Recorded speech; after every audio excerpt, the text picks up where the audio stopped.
It's the 1 Thessalonians 5:3. The slogan of the Antichrist is peace and safety. And so my message is, I can see in my mind's eye there was rows and rows of white stones of all the hundreds of my friends and everybody else that gave their lives for what? What there's not enough money for under this Republican government is you.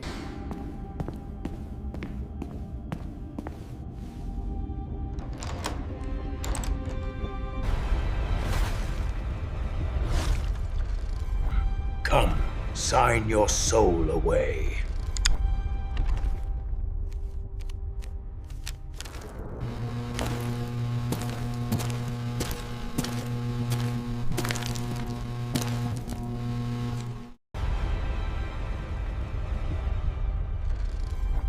We can't let the people know! We can't let the people know!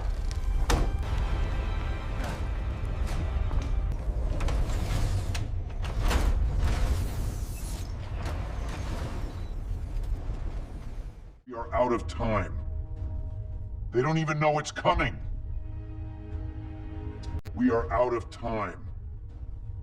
They don't even know it's coming.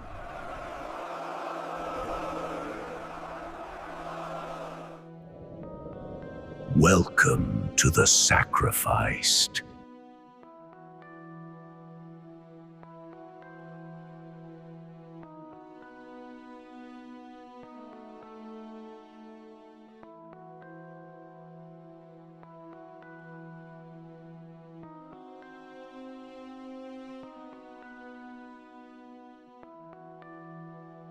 Some residents in Tempe expressing concern over a network of surveillance cameras that can find you all over the valley. Yeah, and they're called flock cameras, and they're not the typical red light camera. They collect and then share your data. Okay, you know how they say birds of a feather flock together? Well, some communities around the country are coming together to fight against what they say is a concerning form of surveillance. AI startup Flock Safety is building an army of police tech. They are most recognizable for their automatic license plate readers you may have heard of, which snap a picture of the car's plate as it drives by.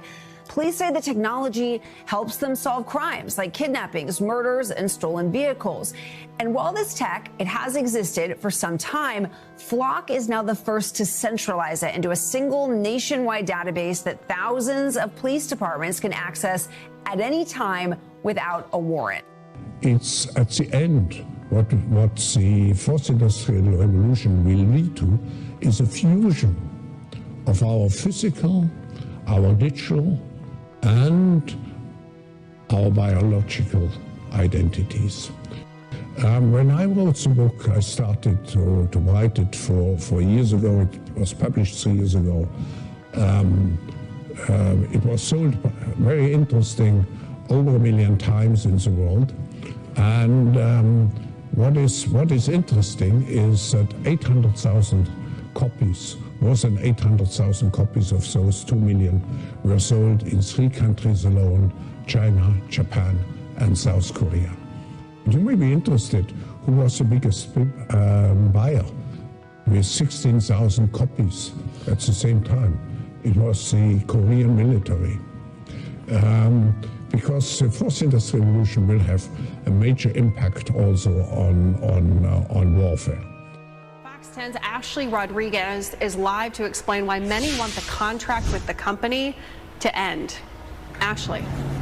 Yes, so the people I spoke to today say that these cameras are a part of a rapidly growing AI surveillance network. And as you mentioned, they don't just collect your data when you commit a crime like running a red light or stealing a car. They collect your data all the time. And they don't just share that data with law enforcement agencies. They can share it with private companies, businesses, HOAs, anyone who subscribes to Flock services. My name is Bobby Nichols. I'm a Tempe resident of 25 years. Bobby Nichols stands before the Tempe City Council, hoping to call attention to the city's numerous Flock cameras, a system intended to capture a vehicle's fingerprint and share the information in the name of solving crimes. Dan and Alma police just released a statement saying the reason they were called to the home on Broderick Drive was for a family dispute and that a family member had made a citizen's arrest. When officers arrived, they say Yolanda Ramirez attempted to flee the scene. Police and an attorney for the family have a different story about what happened next. 1 week later, Ramirez's family took her off life support. 72-year-old Yolanda Ramirez was a wife, mother, and grandmother. Loving, kind, warm. Her son, Rich Ramirez, says on September 26th, Yolanda went to her brother's home to pick him up for a medical appointment. One of the witnesses heard, "Hey, Ruben, this is Yolanda." Brentwood police say a family member called them to the home for a dispute. One of the witnesses saw my mom handcuffed on her knees. They were looking through her purse, looking through the car. According to a claim filed by Melissa Nold, an attorney the family hired, an officer believed to be Police Officers Association President Aaron Peachman violently struck Yolanda Ramirez's head on the window of the patrol car and possibly slammed her legs in the car door before leaving her unattended. Within minutes, an ambulance arrived and multiple police officers and EMTs carried Ramirez out of the car, covered in vomit and appearing to be unconscious, according to the claim filed. Police did not call her family. Rich Ramirez says he gathered the information from neighbors and a private investigator working with his attorney. His mom was taken to one hospital, then moved to another where he works as a nurse in the OR. He says she had a massive brain bleed and underwent surgery. It was a tough decision the family made, and we decided to pull her care on October 3rd. She was there when I took my first breath, and I wanted to be there when she took her last. Now the family wants answers. In a statement just put on the Brentwood Police Department Facebook page, police write Ramirez appeared to be having a medical issue in the patrol vehicle and that her condition worsened at the hospital. The Contra Costa County District Attorney's Office confirms they're investigating. The attorney for the family, Melissa Nold, says the claim is a precursor to the lawsuit she intends to file. I think they're trying to cover up something that happened that shouldn't have happened, and by hoping that the family will just go away as opposed to having to explain this. That seems to be based on all the information I've gathered, is that they're trying to hide something bad that happened to a person that it shouldn't have happened to. Doug Foley is representing POA President Aaron Peachman. He tells the I-Team Peachman gave a voluntary statement to the DA's office and that he wrote a detailed report of the contact, detention, and arrest. Also that there is body-worn camera video of the interaction and video from the patrol car's rear seat camera. Writing in an emailed statement in part, quote, "We are confident that the district attorney's investigation will show that Officer Peachman acted appropriately and well within departmental policy and the law. But Yolanda's son thinks this never should have happened." Unnecessary and tragic, and she should still be here. It's the 1 Thessalonians 5:3. The slogan of the Antichrist is peace and safety.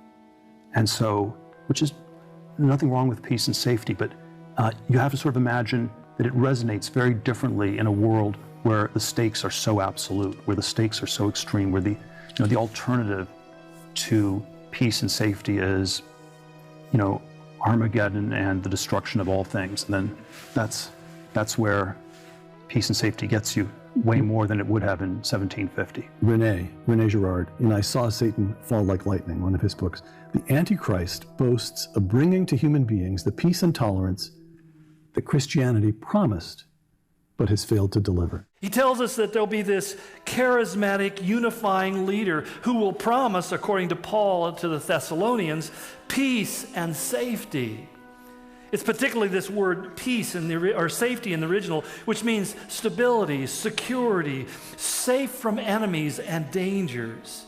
That there'll be this one who will say, I'm going to fix everything that's wrong and make it all work the way it's supposed to. Do you expect an expansion of the Abraham Accords? I do, almost soon. I don't want to use the word immediate, but soon. The Abraham Accords are a miracle in a way. And the 4 countries that went in initially, including UAE, highly respected, big and highly respected, they stayed in, and they're doing incredibly well. I mean, they're basically trading with Israel and have access and everything else. I mean, it's good for everybody. I hope to see Saudi Arabia go in, and I hope to see others go in. I think when Saudi Arabia goes in, everybody goes in. So they've indicated to you a willingness to do so? Oh, they have, even as recently as like yesterday. I had some very good conversations. You know, and Robert, as the principal architect of that peace agreement, how significant would it be for the Middle East to have Saudi Arabia be a part of the Abraham Accords? We thought we were moving towards that, and then October 7th happened. A major paradigm shift in the Middle East is potential. My message is, I can see in my mind's eye there was rows and rows of white stones of all the hundreds of my friends and everybody else that gave their lives for what? The country of today. No, I'm sorry. The sacrifice wasn't worth the result that it is now. What we fought for, and what we fought for was our freedom. We find that even now it's darn sight worse than what it was when I fought for it. A World War II hero expressing regret for his sacrifice and the sacrifice of his friends in the 1940s because of what his country has become today. They are putting in place all of these technological mechanisms for control we've never seen before. It's been the ambition of every totalitarian state from the beginning of mankind to control every aspect of behavior, of conduct, of thought, and to obliterate dissent. The mechanisms are being put in place that will make it so none of us can run and none of us can hide. Within 5 years, we're going to see 415,000 low-orbit satellites. Bill Gates says his 65,000 satellites alone will be able to look at every square inch of the planet 24 hours a day. They're putting in 5G to harvest our data and control our behavior. Digital currency that will allow them to punish us from a distance and cut off our food supply. Vaccine passports. You have a series of rights, as flawed as our government is. You can still go out and go to a bar.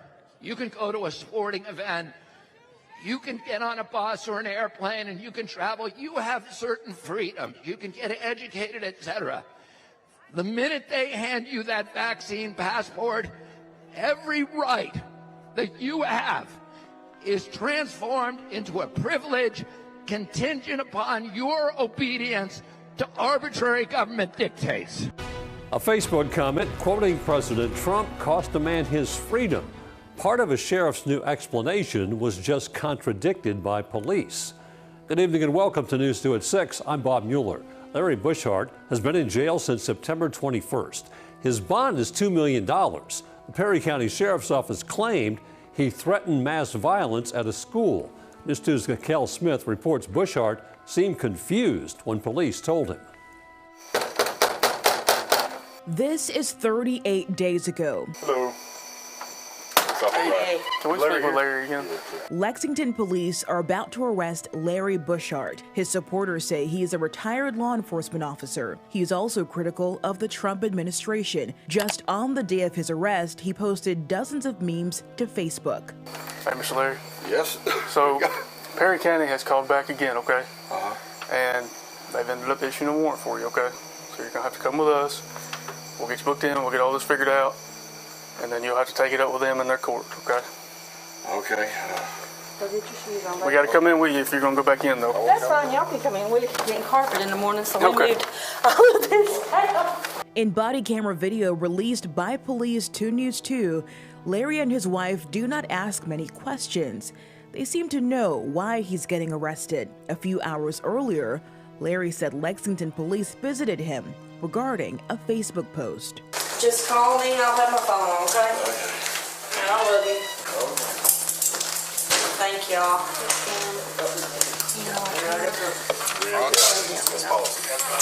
And he thinks that it's just, freedom of speech, And I try to tell him, this is... Yeah, but like he was saying earlier, we kind of have nothing to do with it. I understand. And I understand. Look, it's just y'all's job. I mean, y'all have to do what... Yeah.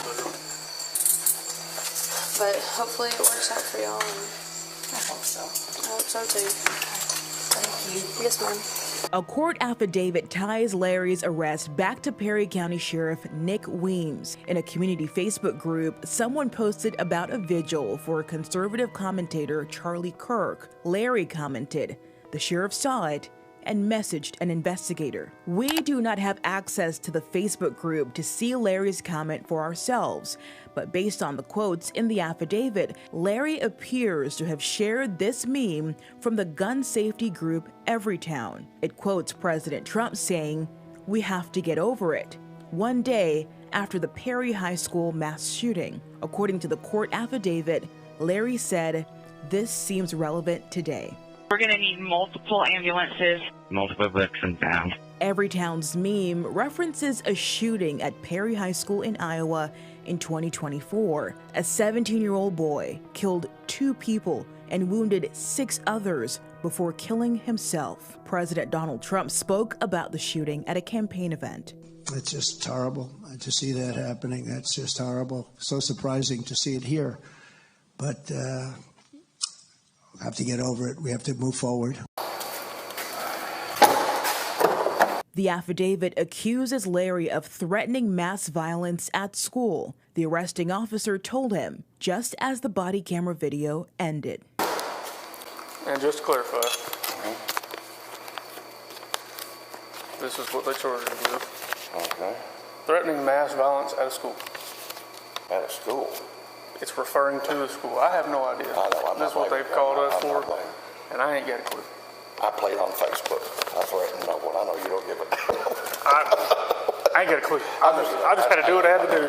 I've been in Facebook. I'm not saying you did or didn't do anything. No, I did do, but I don't think I committed a crime. That's what I'm saying. I'm not saying you did or did not commit a crime. I may have been but I'm That's not illegal.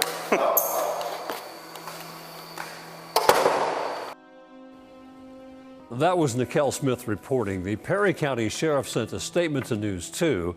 It reads in part, quote, "Mr. Bushart was not brought to our attention simply because of his speech, but for the public repercussions of that speech. We coordinated with other departments to approach Mr. Bushart and provide options to de-escalate the situation before an arrest was made. Mr. Bushart declined to clarify his public messages and calm the situation that was causing multiple reasonable citizens to be in fear of their children's safety at school," end quote. Politically, President Trump has been a failure in his first year of his second term. The president was involved in and lost the Wisconsin Supreme Court races. He was involved in and lost both of these governor's races. He even endorsed a non-Republican in the mayor's race in New York and lost. So I hope that this gives courage to people who've lacked it in Congress to do their jobs again. I'm not asking them to be a Democrat or an independent. I'm asking them to be a separate branch of government that believes in checks and balances and restores lawfulness to Washington, D.C. Just do your job. There's not a political advantage to not doing your job, and the people of the United States are watching. Secretary Hegseth, sir, a memo circulating on social media details the establishment of a National Guard response force that's going to be trained in crowd control and civil unrest and deployed in all 50 states by April of 2026. Can you verify the authenticity of that memo, and do you have any more information on the operations? I'm not going to answer particulars on something that may be in the planning process, but we definitely do have multiple layers of National Guard response forces, whether it's in each state, whether it's regionally, whether it's Title 10 active duty, whether it's Washington, D.C. We've got a lot of different ways that constitutionally and legally we can employ Title 10 and Title 32 forces, and we will do so when necessary. Some breaking news. This just in from Steve Bannon about Donald Trump's future presidential ambitions. Well, he's going to get a third term. So Trump 28, Trump is going to be president in 28, and people just ought to get accommodated with that. So what about the 22nd Amendment? There's many different alternatives. At the appropriate time, we'll lay out what the plan is, but there's a plan, and President Trump will be the president in 28. So if that were to happen, by my calculations, Trump would be 82. And if it were to happen and he complete a term, he'd be 86 at that term's end. I want you to listen to something, see if you've heard this before. Here is our Speaker of the House on Friday. Listen. They're going to descend on our capital for their much anticipated so-called No Kings rally. We refer to it by its more accurate description, the Hate America rally, okay? And I'm not sure how anybody can refute that. If you think about what's going to happen here tomorrow, you're going to bring together the Marxists, the socialists, the Antifa advocates, the anarchists, and the pro-Hamas wing of the far-left Democrat Party. That is the modern Democratic Party. That's where they've gone. And Okay, stop. Hate America. Did you hear this? Have you heard that before? Listen to this. I put this up and said, radicals, Islamists, communists, and socialists will work together against Israel, against capitalism, and work together to overturn stability. There are radicals. He's going to get a third term. So Trump 28. Trump is going to be president in 28, and people just ought to get accommodated with that. So what about the 22nd Amendment? There's many different alternatives. At the appropriate time, we'll lay out what the plan is, but there's a plan. We had longer odds in 16 and longer odds in 24 than we got in 28. And President Trump will be the president of the United States, and the country needs him to be president of the United States. We have to finish what we started. Trump is a vehicle. I know this will drive you guys crazy, but he's a vehicle of divine providence. He's an instrument. He's very imperfect. He's not churchy, not particularly religious, but he's an instrument of divine will, and you can tell this of how he's pulled this off. We need him for at least one more term, right? And he'll get that in 28. You're not driving me crazy. I'm trying to understand the coherence of the things you've just told me. On the one hand, you've said the Constitution is fit for purpose. Secondly, you've said that President Trump needs another term, even though the 22nd Amendment makes pretty clear that he cannot have another term. Why does it make that clear? Because he's on his second term already. At some point in time, we will make sure we go through, Zanny, and define all those terms. But you will be undermining the spirit of that amendment, even if you find some way around it. If the American people, with the mechanisms we have, put Trump back in office, are the American people tearing up the Constitution? Would that be tearing up? Well, all I know is no, sir, you will not get a third term. That's not gonna happen. I mean, the Supreme Court gonna have to find their big boy and big girl panties and do what's right. The Constitution is very clear, sir. And frankly, you never should have had one term. If I'm gonna be perfectly honest, you were never qualified to be president of the United States, not once, but definitely not twice. And your incompetencies are showing. Your own people, yes, my homegirl Marjorie Taylor Greene is also very disappointed in you. Listen, you are a loser, and unfortunately, we all are being dragged down with you in your loser ways. Well, it was just supposed to be a 90-day DUI sentence at the Cumberland County Prison, but 41-year-old Eric Garner never made it home, unfortunately. In fact, less than a day after he was booked, he was beaten to death, allegedly by his own cellmate. CBS 21's Kennedy Miller spoke to his family, who say they are completely heartbroken and they want answers tonight. But this was just cold-blooded murder. He murdered him. I still feel like it's a nightmare. It's not real. On October 23rd, 41-year-old Eric Gaynor took his last breath. He was a father, brother, son, and beloved bartender from Williamsport. His family tells me he was known for his kind heart and humor. He took a kind, gentle soul. Eric wouldn't hurt a fly. And for his last moments to be that fear. He just had an energy that was undeniable. He touched everyone that he was around. Gaynor had just started a 90-day DUI sentence on October 22nd. His girlfriend, Tessa Shorb, dropped him off that afternoon, never imagining it would be the last time she saw him alive. I told him that, don't worry, it is one of the safest jails, the nicest jails. Like, it's gonna be easy. You're gonna get through it. But the next day, she got a call no one wants to receive. I mean, it wasn't even 24 hours from when I dropped him off at 1:30 to Wednesday when I got the phone call from the warden. Investigators say the man that you see on your screen, 33-year-old D'Angelo Nallon, walked into Gaynor's cell, beat him to death while he slept. Nallon is now charged with criminal homicide and remains in custody at Cumberland County Prison. It was tough to see him like that. I'm really mad. I don't know why you would beat somebody like that, no matter what was said or anything. He took the better part of me.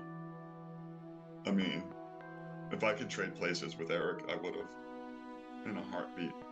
As the family continues to grieve, they're holding on to memories of who Eric was. I mean, we made it through the worst of circumstances together. And somehow I think we became somewhat respectable men. He was an awesome dad. The biggest dorky dad joke teller ever. He just loved to make people laugh. And even as a family celebrates his life, they can't help but ask how this happened. You know, with brain injuries, there's seconds matter. Seconds matter. Minutes matter. How long was he there? How long did they keep him in their infirmary? How long did it take for somebody to come to his aid? Now, I have reached out to the Cumberland County Prison to get those answers for the Gaynor family, but they say they cannot comment as it is an ongoing investigation. This is the moment police in WA, with their body cams rolling, approached the giant chunk of metal and carbon fibre which was found on a remote road near a mine site close to the town of Newman. It was initially spotted still flaming hot by local miners. Certainly not something we deal with every day. I punched a photo into artificial intelligence, so the AI indicated it was possibly space debris re-entry, and that appears to be where we're at. It's really a small probability that we will see all of these anomalies. I'm not saying it's necessarily alien tech, but I do recommend that you take your vacation early rather than later, because you know, our life too late. Interesting. Yeah, I knew Avi was going to get me with some math before we were done. The PTO might not be approved by that. And then he threw that equation at me, and my brain just about exploded. Avi, we got to go real quick. Is there a date we should know, yes or no, on this, or what it is? Yeah, I believe that by January we should have a good idea about the nature of the object. Love having you here, Avi Loeb. You're the man. Harvard professor Avi Loeb. Thank you, sir. It. Big things to come. We'll talk to you soon. Talk to you again in January, hopefully. Thank you. Oh, that was a good sound. Right. If No we're kidding. still here, and yes. all is well.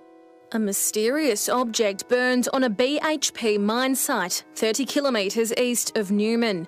Serendipitous staff promptly dialling 000 yesterday afternoon. Yeah, it's pretty impressive. That looks like a fuel tank from a rocket. Investigators confirming the carbon fibre waste is not from a commercial aircraft. Space agencies often dropping debris into the atmosphere. It is on purpose that this bit of rocket body has landed back, but it could just be the way it's been tumbling that piece has been able to survive. Police say it's too early to confirm its origin. Oh, look, we've been told that it could take weeks and months. Western Australia is no stranger to space junk. The Australian Space Agency says once it works out where this recent wreck has come from, it'll arrange to send it back to its owner. The Australian Space Agency is still investigating the source of yesterday's discovery. It says there's no threat to public safety. A rare green glowing comet is going to make its closest approach to the Earth next Tuesday. And although it'll be about 55 million miles away, it may be visible as a soft green glow up in the western sky. Should happen sometime right after sunset. For a better look, of course, sky watchers, you may want to have binoculars or a telescope in an area away from all the city lights. And don't blink. This is a once-in-a-lifetime opportunity to see the green comet. It's not expected to return to Earth for another 1,000 years, but KTLA. There is a nationwide listeria outbreak linked to ready-made pasta products. Pennsylvania, New Jersey, and Delaware are not currently among the 18 states impacted, but that doesn't mean you and your family are safe. Well, Health reporter Stephanie Stahl joining us now. She's been taking a closer look at this for us and has found some alarming issues here playing out. Yeah, it really is, guys. You know, we usually rely on federal health officials when there is an outbreak like this linked to products that are widely distributed around the country. But the information we are getting from the feds right now might not be so reliable. Here's why. The top of the CDC website has a message that says because of the government shutdown, quote, this website may not be up to date. On October 30th, the agency said the listeria outbreak in 18 states so far has killed 6 people and sickened 27. The recalled products include Trader Joe's Cajun-style blackened chicken breast fettuccine Alfredo, Sprouts Farmers Market smoked mozzarella pasta salad, and Scott & John's shrimp scampi with linguine bowls. These are pre-cooked meals. They're just warmed up.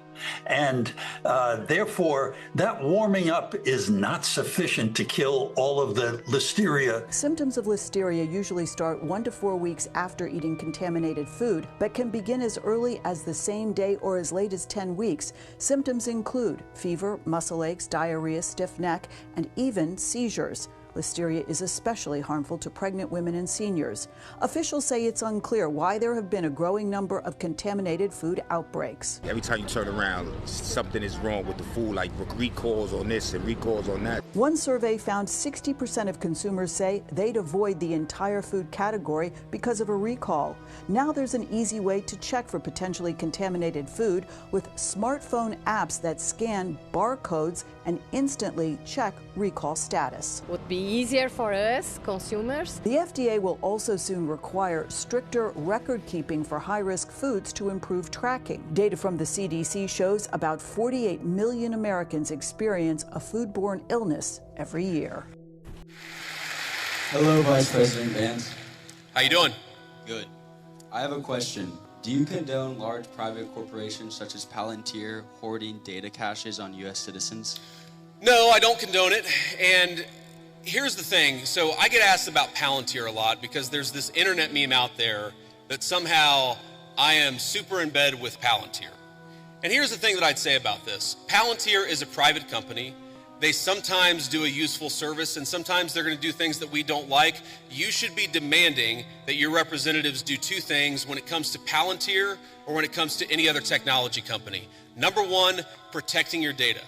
What's going on with artificial intelligence is going to mean that there are massive inducements to steal your data, to harvest it, and to use it against you to sell digital advertisements. That is not what I believe in, and I've been fighting against it, whether it's Palantir or any other technology company, literally before I ran for office. When I ran for office, I was criticized by Republicans in my Republican Senate primary because I was talking then about Google and Facebook harvesting our data. It's unacceptable. I don't care who does it. I don't want them to do it. Number two, and this is also very important, what's going on with artificial intelligence, we got to be worried about large-scale surveillance, okay? Everything. You asked about Palantir. Do you know that every time you make a credit card transaction, the credit card companies are collecting data on how you spend your money? Do you know that every time you linger over a link on the internet for more than a half second, the search engines are collecting data on you so that they can sell you advertisements? One of the biggest questions for American policy over the next 10 years is how to ensure that you are a sovereign citizen. And you cannot be a sovereign citizen if any private corporation or any government can steal something from you that belongs to you. Yes, sir. Thank you. Thank you. After Ross Douthat basically asked, are you the Antichrist? Are you seeing any of this in the mirror? Well, it's giving Antichrist. Well, and this is the thing, is like, okay, if your fear is a totalitarian one world government. Yes. Nothing creates a possibility of that more than the technology that like a Palantir is developing. And we see this right now in our country. This gets into the very famous verse from Revelation describing the Antichrist. And it is eerie. I understand why people right now have their sort of the goosebumps when you read this, because this is from Revelation. It says, the beast also forced all people, great and small, rich and poor, free and slave, to receive a mark on their right hands or on their foreheads, so that they could not buy or sell unless they had the mark, which is the name of the beast or the number of its name. So Revelation is really, again, it's the sort of dream prophecy, and you can project a million different things onto it, and people take really literally certain things out of it and say, this is what's happening right now. World is ending right now. It's about to be the rapture. Even the rapture itself is something that you can take really literally.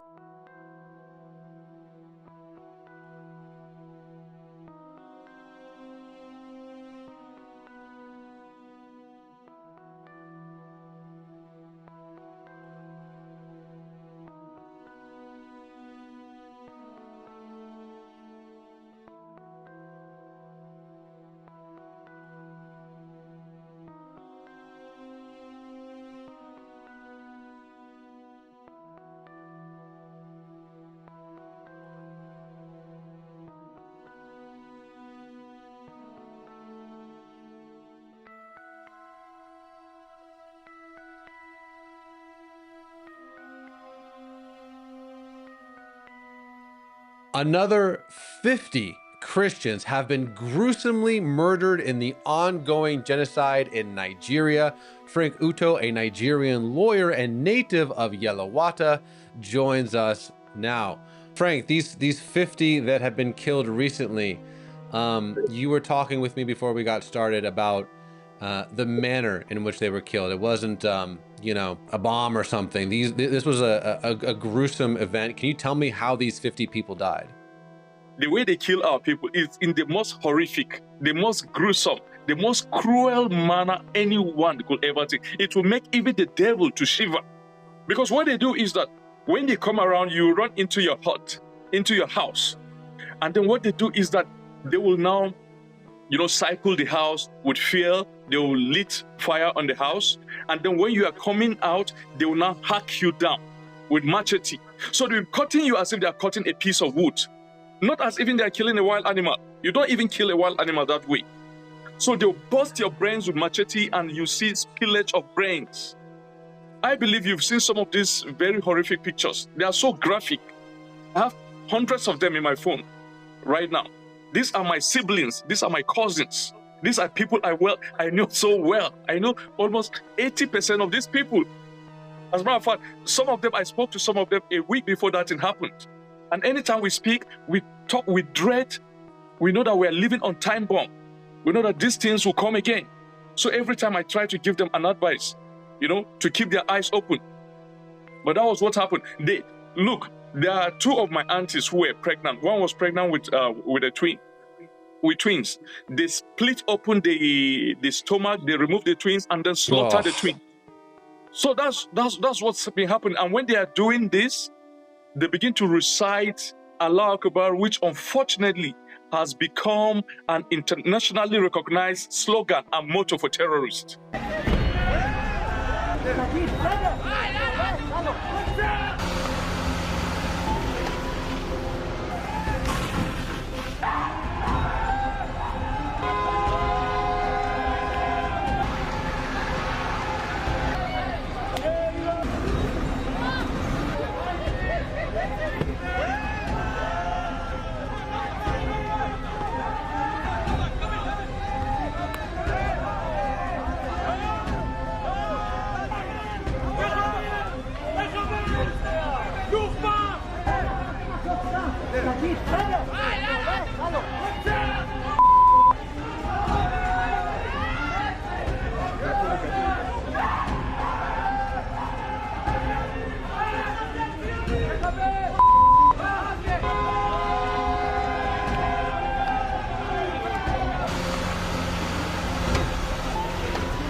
The government of Israel is waging a war against the Orthodox Jews who study the Torah, which is what they are, that they let us study what we believe, and all of Judaism believes in that. And the government, but now it is not allowing it.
Americans should be really upset and bothered by what Trump's own lawyers are saying. They walked into that courtroom. They told the entire Supreme Court that it's going to raise $4 trillion, trillion, unimaginable amounts of money. And even in their own words, 30 to 80% are going to be paid for, that's right, Trump's own lawyers, by the American people. That is wild. It's also consistent with what we're seeing in our stores right now. You're seeing the prices of groceries go up. You're seeing the prices of clothing go up. You're seeing utility costs in America going up when we have an affordability crisis. And in the same sentence, this president, in his infinite wisdom, is yanking back food assistance, is yanking back health care. This is not the America that anyone I know voted for last November, and it's a betrayal of trust for all of us. This is not about money. There is enough money to bail out Argentina with $20 billion. There is enough money to purchase a brand new aircraft for $173 million for the Homeland Security Secretary. There is enough money to renovate the White House ballroom. What there's not enough money for under this Republican government is you.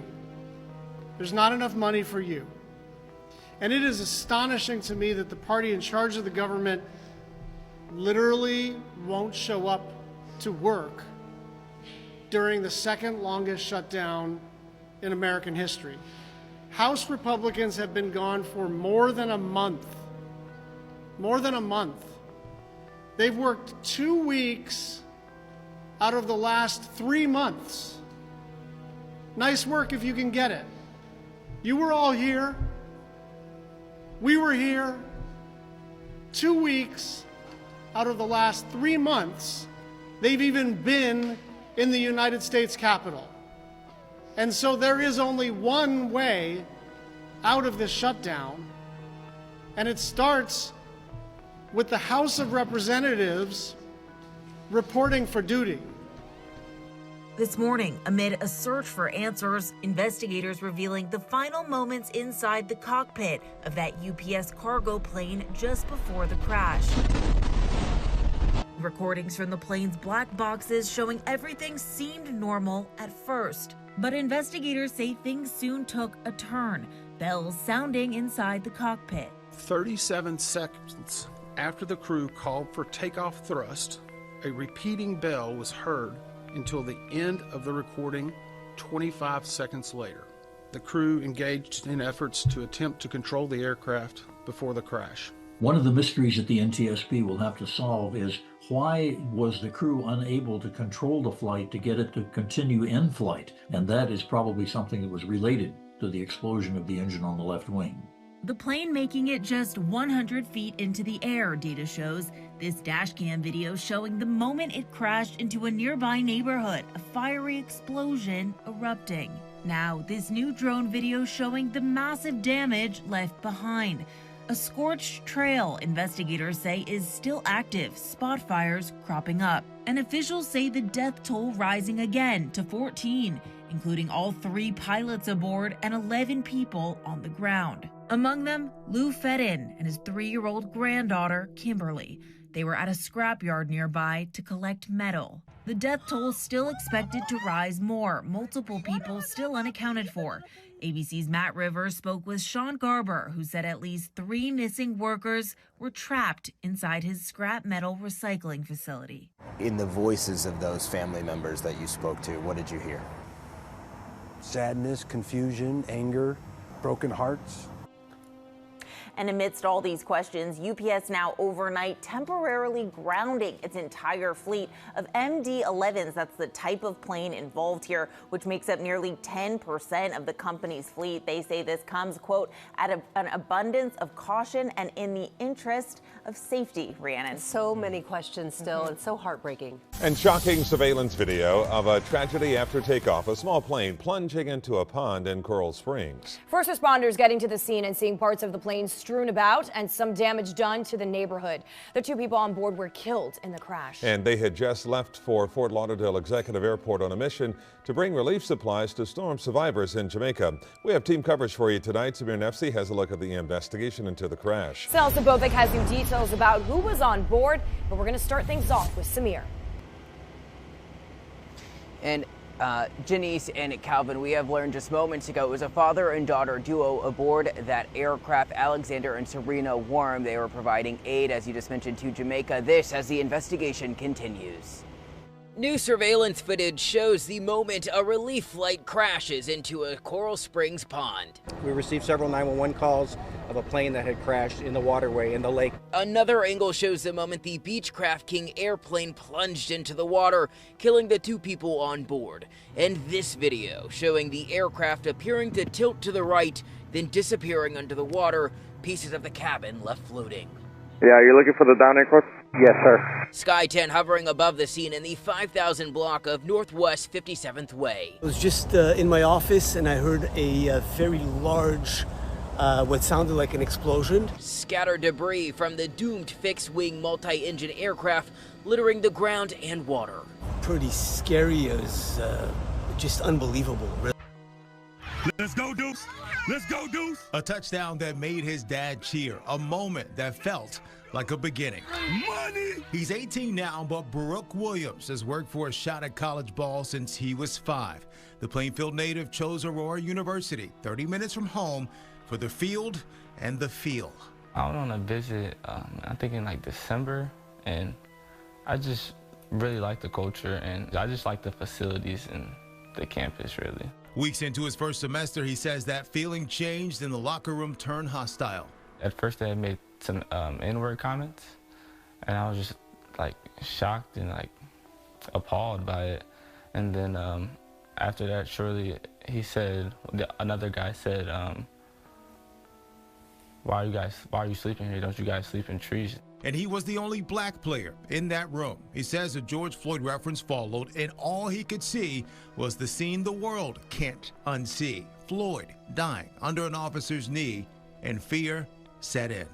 You're 6'3" saying this to a 5'7", that's intimidating. As a mother, I was devastated, to say the least. Our whole family has been affected by this. Brooke's mom, Aisha, says reporting it felt like a second fight. She pushed for a formal investigation. I didn't give up. I was relentless. Emailed the president, the vice president, everybody. Every single day, they would give me no answers. Next day, I'm emailing again, calling to the school, emailing, even the coach. I emailed him as well. And so finally, the vice president scheduled a meeting with us, and we went and sat down with her and the coach, my husband and my son. The school's investigation found 2 players created a hostile environment based on race. Brooke says they kept playing while that investigation was going on. Their initial punishment, suspended from the team and put on disciplinary probation. But after lawyers got involved in an appeal, that changed. They take racial sensitivity training and be back on the field next January. Aisha says a meeting with the coach made it worse. That coach, former NFL player Don Beebe, a Super Bowl winner with the Packers, told them he knew the families of the players accused. The words that he spoke in front of us and the vice president, I used to be in the NFL. I had black friends. Me and my black friends told racist jokes. He said, I want to forgive the kids like Jesus forgave David for being a murderer. Brooke never got an apology, not from the players, not from the coach. She says the coach stopped speaking to him in film sessions, even skipped his plays on screen. That, he says, was the moment he knew he couldn't stay. When we went to get my shoulder pads and my girdle and everything in there, a bunch of stuff was missing. My pads was missing. The only thing that was really left was my cleats and my girdle. A bunch of my gloves, my mouthpieces, my towels, they were all gone. 2 weeks later, a friend texted him these photos. Everything was back in his locker. By then, Brooke had already decided to leave, losing his $60,000 scholarship and his peace of mind.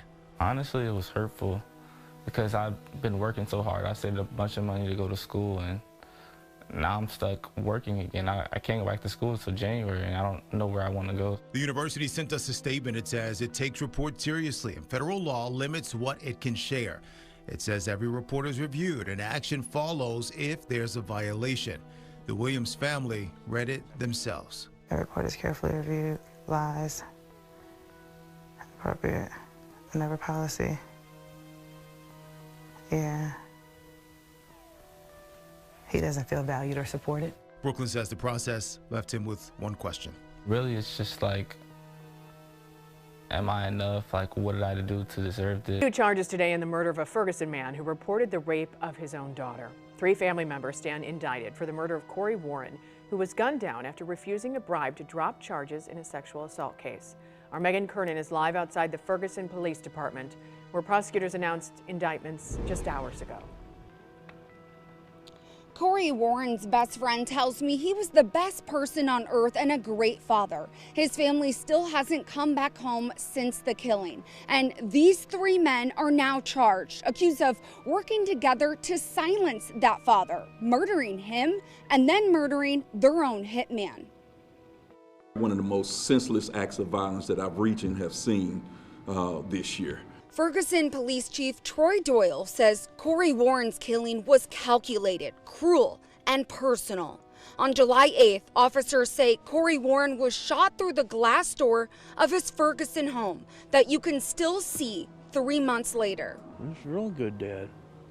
You know, I couldn't ask for a better neighbor. Investigators say Warren was shot after refusing a $12,000 bribe to stay quiet about charges against Lavore Harmon, accused of raping Warren's daughter. Prosecutors say Harmon, his uncle Anthony L. Young, and cousin Anthony D. Young coordinated Warren's murder with their associate, Andrew Klaus, who later that same day was also shot and killed. All 3 men now face 2 counts of first-degree murder, armed criminal action, and felonies like statutory rape. I would have never thought something like this would happen around here. Neighbor Hugh Deberly was home the day Warren was killed. Next thing I know, I heard about 4 or 5 gunshots. Then I seen them running across my yard into a car, and they took off. They tried to revive him, and his kids are out there crying. Warren's neighbors remember him as a devoted dad and friend. Well, they took a person's life. You know, a person was trying to do right, and they killed him for it. So they should have to pay too. What the people had a problem with back then was anarchists. I mean, they don't want a state government. They don't want hierarchies or centralized authority. How could they possibly? Communists, they're going to work with the anarchists. They want absolute state control over every aspect of life. Islamists, you throw them in, they want theocratic rule. They want Sharia law. Yeah.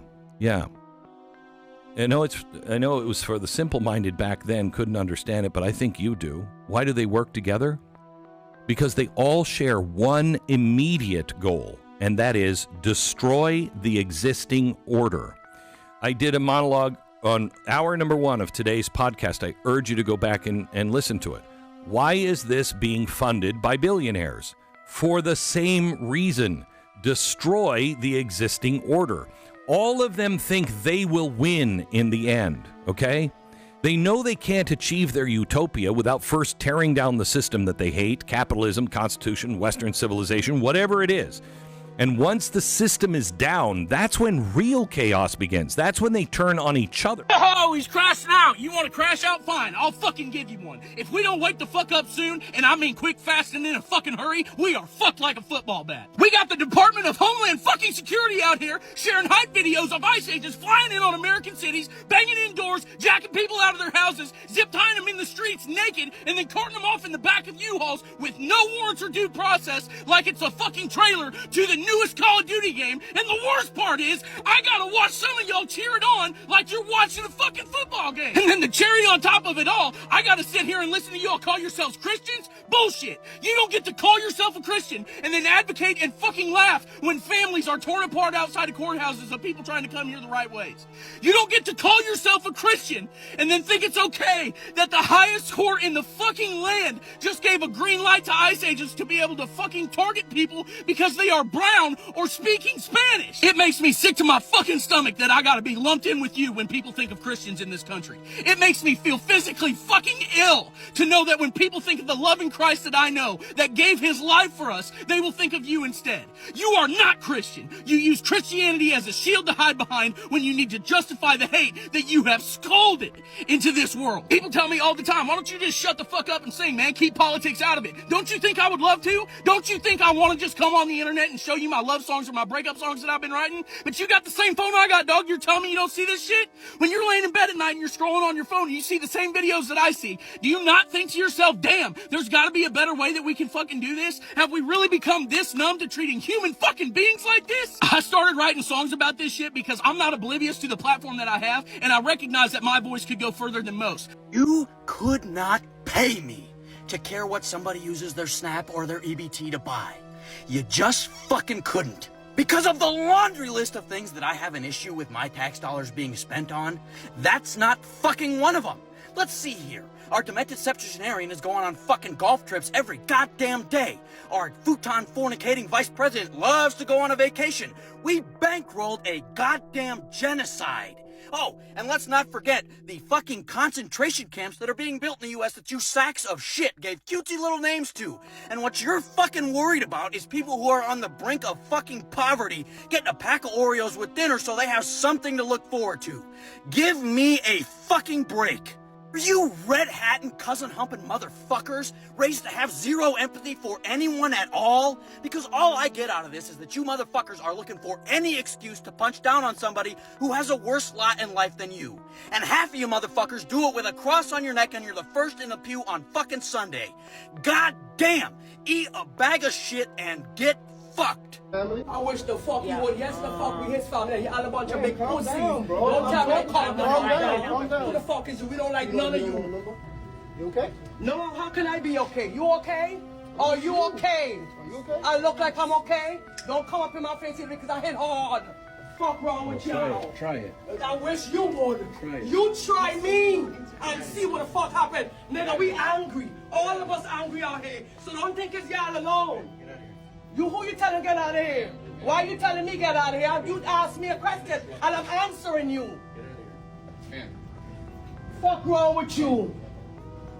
Oh, stupid ass bitch. That's why you gotta hide your face. You wanna go to jail? You told me my mother I can tell you anything. You wanna go to jail? Fuck wrong with you? You wanna hit me? Hit me, bitch. You ain't got me. Nobody's scared of you. Come. I got rings on, bitch. So me and you gonna fight. You a pussy bitch. You a pussy bitch. That's why your kids that don't like you and your wife is fucking on you. That's why you gotta hide your face. My face ain't hidden, bitch. I'm American, you stupid bitch. Fuck wrong with y'all? You can take me too high. I'm showing this on your friends. You know what to do? Tell them, no. You want me? Fuck wrong with y'all. Fuck all of you. Put that on the news. Let Trump see it. Put that on the news. Let Trump see it.